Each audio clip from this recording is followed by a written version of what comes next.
It's Michelle Joy Phelps with Behind the Gloves in association with our betting partners, BUSR. And I'm joined now with Dillian Whyte. Dean, it's good to see you. So super random here in Vegas. Come on. Oh, wait, you know what? Oh, yeah, here we got are. two Sorry. mics.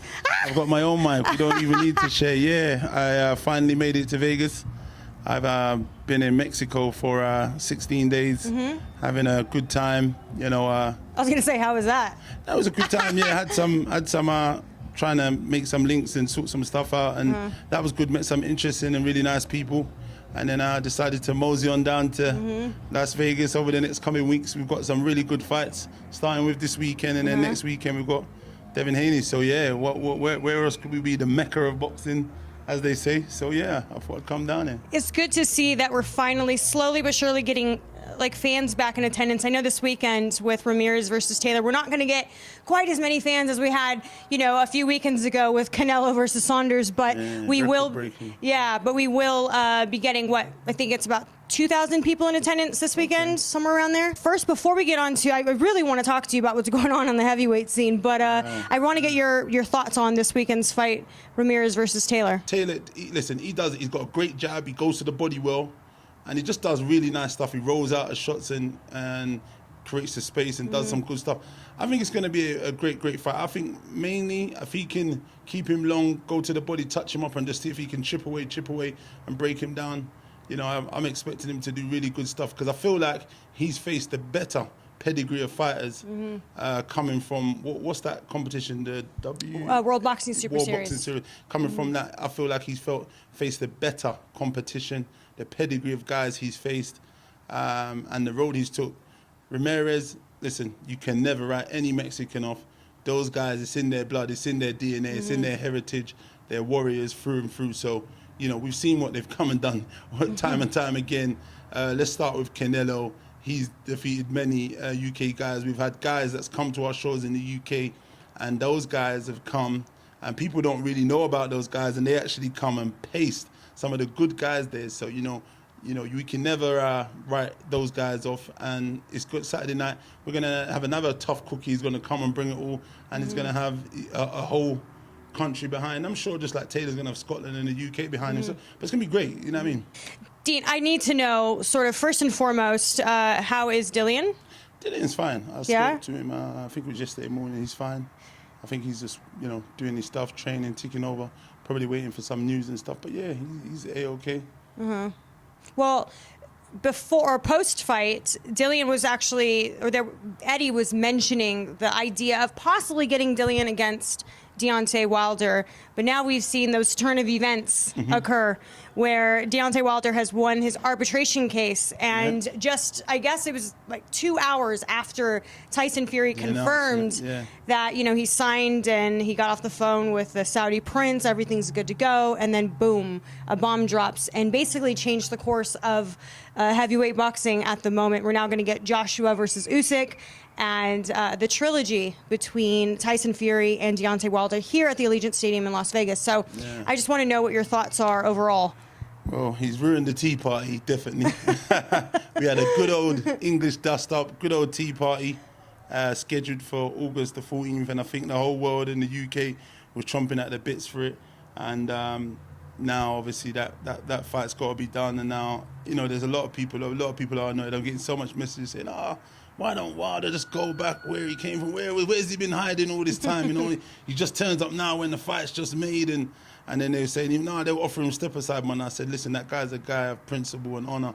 I knew he weren't going to take no money, and if he was going to take money, I knew the magic number was going to be around 20 million, and they weren't going to pay it. So he's going to pick up, if you're going to do something, I mean, you might as well aim for the sky, because you're thinking, for the disrespect, I need to be paid handsomely, as you guys are getting paid tantalizingly. You know what I mean? He's probably just shooting for it. But I felt like he was always going to say, you know what, I want my redemption, I want my revenge. So it is a bit annoying because obviously everyone wanted to see the first unification match in the UK on our shores for a very, very long time. So I think fans just all over the world wanted to see who was truly the number one. And one unified guy holding all the belts, etc. Now Tyson Fury's got it all to do it again. You know, in the first fight he got a draw, which I felt like he won. The second fight was here. He actually pasted him. And let's see. Look, we see like Deontay Wilder's working with Malik Scott, who is very, very good technical boxer. I'm not sure if it's going to be enough and how long they've been working, if it's going to be enough that he's going to change him, it's going to make that much of an impact. But hey, they could prove me wrong. We'll have to see. Do you know if whether or not he's still working with JD's or I heard that he wasn't, but I don't know. I'm not really in there. But I did hear he wasn't. But look, even that fight with Usyk, that's Anthony Joshua's mandatory. It's not a bad fight. It's not a Fury and Joshua, but it's a fight that fans would like to see, but probably just not now. You know, and even Dillian's been waiting in the wings for a very long time, irrespective of the hiccup with Alexander Povetkin, which he made amends and made right. You know, he's still in the wings and waiting for his opportunity. So there's many merry-go-rounds and circles and things that are going to happen, but I think Dillian should be fighting in July anyway.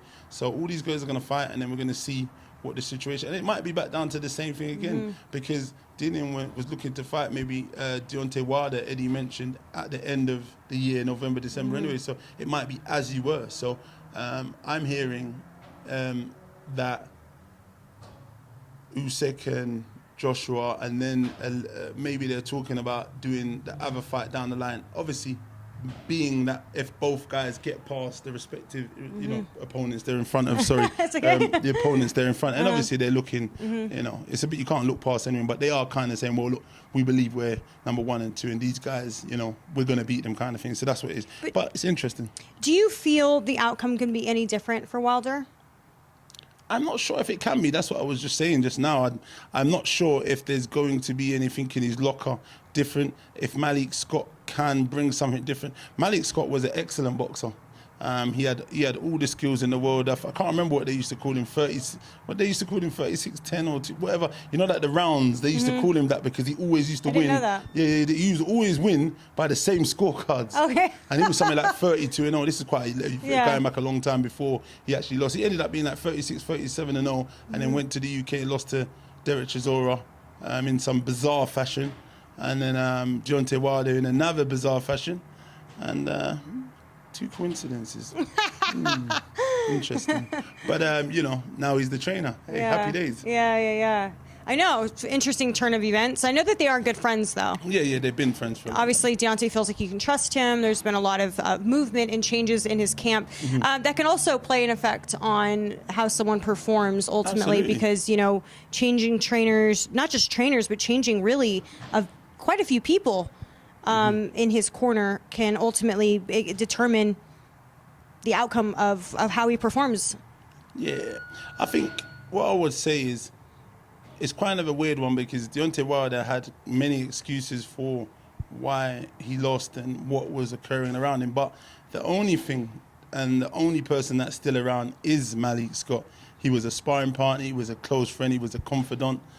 He's been around. He's someone loyal that was always in the changing room, that was there every time he fought. So I feel that bond, that closeness they have, a brotherly love, a camaraderie, coach, and he's got that in him where he feels safe. Yeah. And now that he's made him his trainer, I feel they probably gonna, you know, could be gelling. But to me, I watched the video they had out the other day. He did look somewhat stiff, but he did look like he was trying to reinvent himself and do other stuff. But sometimes you can't treat, you know, give a dog new tricks. Yeah, train an old dog, new tricks, yeah. Basically, yeah. That's where we was trying to get at. But it's kind of weird because he did look a bit stiff with it. It didn't flow naturally, you know. So I mean, he has been inactive for quite some time as well. Of course, you know, but what I said many times over the times when he was moaning about what happened in the fight, I was saying to people, look, Deontay Wilder has a part to play in heavyweight boxing. We must give him credit for what he's done. Irrespective of people talking about the opponents he's faced, he still defeated those people. He went in there and knocked out at least 41 of 43 people, I think, something crazy like that. And that's down in the history books. And that is just in itself record-breaking, so we must give him credit for that, because it's not as easy always to knock people out. So what I was saying, he was wasting time complaining. If he had a court case and he was taken to arbitration, what he should have concentrated on, getting back to the drawing board and honing his skills all this time. Even if he wasn't competing, what you should have done is cleared house and started afresh and built your infrastructure from the foundation up and started from then. I'm sure they were. They probably was doing stuff behind the scenes, and now they come out and they feel confident that they want to start showing people what they're doing. But that's where I thought he should have been, because this day was always going to come if you was taking someone to court. He knew this day was going to come. So I felt like, you know, maybe he feels confident now and he's more prepared. I don't know, but I didn't see anything that I would think the Gypsy King would be fearful and afraid of, and that would have any concern. He could also be trying to put out something different. Of course. You know, like, yeah, because you can shimmy and trick people. Yeah. Put out something and make them think. Make him think he just started training when he's been training the 100%. entire time. And he has been very quiet on social media. He's done a very few posts, so you just don't really know what he's been up to. Let's hope he has been training, because you know what? I think the fans deserve, you know, the best Deontay Wilder. The Deontay Wilder is going to come and put it all on the line and give no excuses and make the best man win. If you win, you win. If you lose, you lose. Take your hiding, take your loss as a man. L for learning, learn, come back, and show us something new, man. Show us why you was the dominant force in the WBC when you had that reign. You know what I mean? And then people will put some more respect on your name. Right now, your name is a bit like ashy, because obviously, you know, the whinging, the whining, and so on.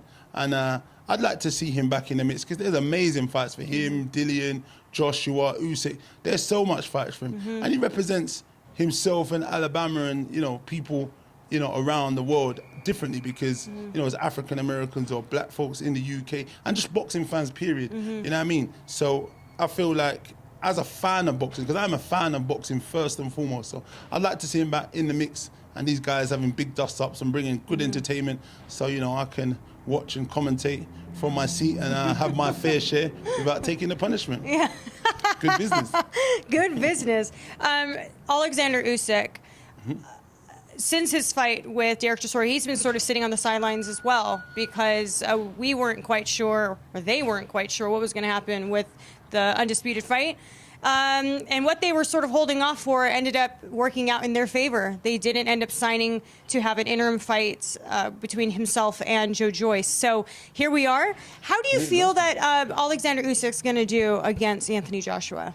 He's very skillful, but he's come up to the heavyweight division. I'm not going to lie. I was one of the people that actually thought Derek Chisora put up a heck of a performance against him. I'm not sure if I had him winning. I've had it very, very close. I don't think the judges gave Derek... This is the second shake of the dice that he's not got the rub of the green as he should have. Because I felt like he won the Parker fight the other day. That's for me. And in the Usyk fight, I think he gave Usyk nightmares, and he welcomed him to the heavyweight division, because you could see in the marking, the bruising, and how he looked after the fight, Usyk. We've never seen Usyk like that. We knew he was welcomed traditionally by the war Chisora to the heavyweight division, because he was bruised and battered, and he knew he was in a real dogfight, you know? So, I mean, up against the number one, number two, it depends who you ask, and Anthony Joshua, it's going to be good, but the heavyweights, you know, they punch a lot harder. They're up the top for a reason, and I think it's going to be a good fight. He'll try and make it difficult, but I can't see him beating AJ. I think AJ will stick that big jab in right in the middle of his face and try and punch holes in him. And that'll be the end of that. Do you think that the outcome is going to be exactly the same as where we stand today, where it will end up being Tyson Fury and Anthony Joshua for all the belts? That's what we all hope for, I'm sure. All right. That's what we're all looking for. Yeah. Tell them in the comments. And lastly, I wanted to get your opinion on the Billy Joe Saunders' performance with Canelo Alvarez. How did you score that fight? I felt Billy Joe was doing good early. I always was concerned about his power. I didn't think he had enough pop to concern someone like Canelo. Canelo's a beast. He went in there, Golovkin gave him some of his best shots, and he ate them, and he didn't even bat an eyelid, you know what I mean? So we always knew it was going to be a tough ask. But he boxed well, he looked good early. But what you got to, you know, Canelo is such a crafty git, and he's got such power, and you saw that devastating power. And what we always got to remember, fights are 12-round fights, especially championship fights. So it doesn't matter how it starts off, it's how it ends. And he always catches, he's like the bounty, he always catches his man. And we got to give him credit. And, you know, I used to have Crawford as the pound-for-pound number one, But Canelo's come up and, took that mantle because, look, he's fought 3 times and Crawford ain't even fought once. So, and he fought our best guys, Billy Joe Saunders, Callum Smith, who I rate very highly, both of those guys. Was it Yildirim? Well, that's something different, but I mean, yeah. So I mean, he's going to be fighting Caleb Plant more than likely next for the last belt. Listen, he's just a different animal. He's a special talent. He's a brute. He's a beast. He's a puncher. His IQ, his head movement, especially from his top half, how he moves and slips and rolls and what he does. Listen, we got to give him his credit. We got to tell him now, not after he's gone, how special it is and how a treat it is to watch and see how he's evolved from the Mayweather defeat. You know. Well, that's interesting because a lot of people feel that if they fought now or in each other's primes, you still feel like Mayweather beat him. Look, Billy Joe Saunders was still boxing a little bit of rings round him, making him miss wildly, and Billy's not 50-0. Money Mayweather. I get the power shots, but listen, Mayweather does all that stuff in his gym, around the corner, wherever it is. What's that? He does them dog houses, 30, 40-hour rounds and punching. He's sparred with cruisers, the heavies.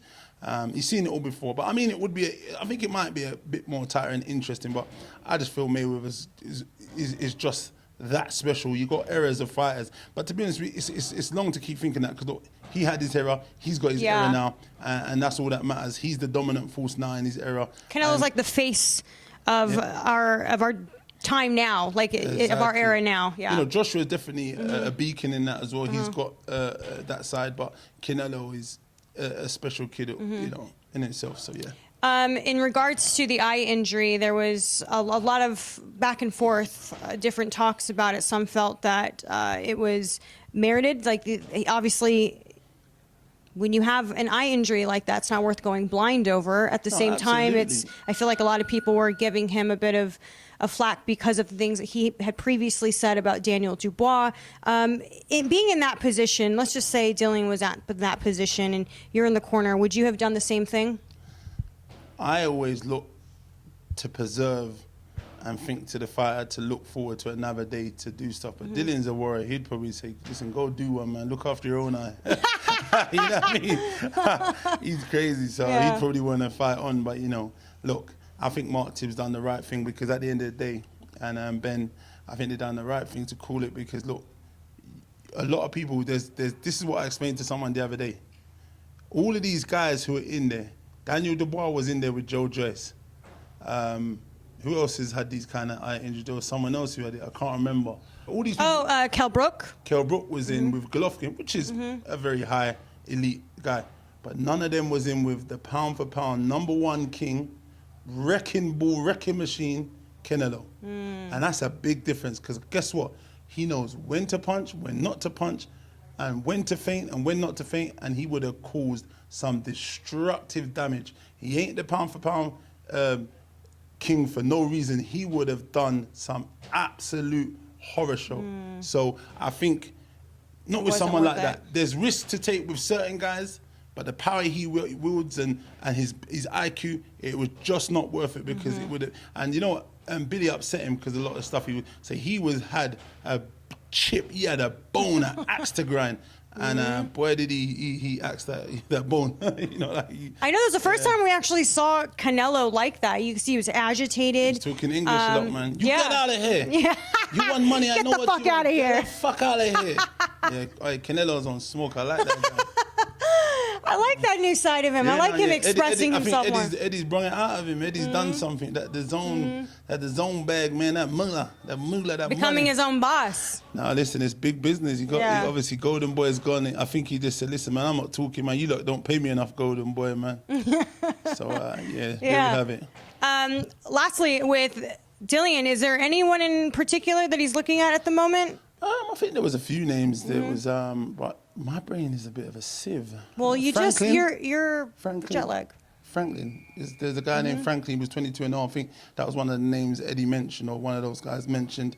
Why not get Dillian over, on a card out here over in the summer? No, he is. He's fighting in the USA. Oh, good. The next fight is the USA then. Yeah, I believe so. But anything could change. Boxing. Yeah. We had a fight yesterday with Tyson Fury, the AJ, and now it's Deontay Wilder and Yeah, Fury. you're right. So look, anything could change, but at the minute, allegedly, it's going to be in the USA in the summer, and we look forward to being on this side of the shows again and getting some love. Yeah, he needs to get that exposure out here in the Of States. course. Yeah. I'm sure he knows that. Yeah. So, yeah.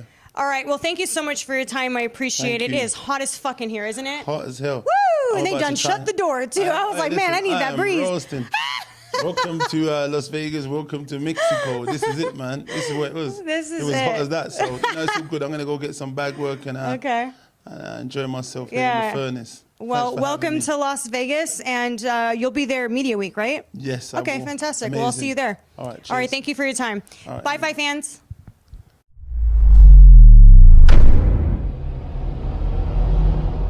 Hey Fight fans, it's Michelle Joy Phelps. If you haven't already subscribed to our YouTube channel, make sure you do so by clicking this icon right here, or else